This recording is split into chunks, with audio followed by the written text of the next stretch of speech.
आपण जानती कि भद्रक एही स्थानटी केते ऐतिहासिक? एठारे श्री चैतन्य महाप्रभुंकर रहिबा स्थान पाद चिन्ह एवं 500 वर्ष तलर व्यवहृत दिव्य कमल रही अछि जहाँकि प्रत्येक वर्ष हेरा पंचमी दिन भक्त मानकु देखिबार सुजोग मिले। हरे कृष्णा एठी से स्कूल अछि जेउठी श्रील भक्ति विनोद ठाकुर प्रथम प्रधान शिक्षक थिले। हरे कृष्णा एठारे हिज होलिनेस श्रील जयपताका स्वामी गुरु महाराज तांकर प्रथम शिष्य ग्रहण करथिले।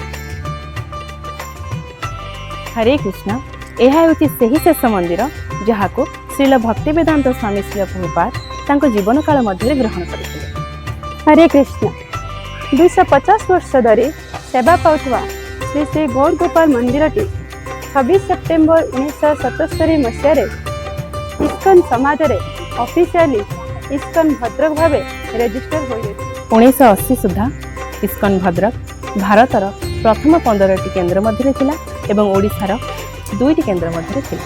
एही ऐतिहासिक और दिव्य स्थान आज नेउछि एक नूतन अध्याय।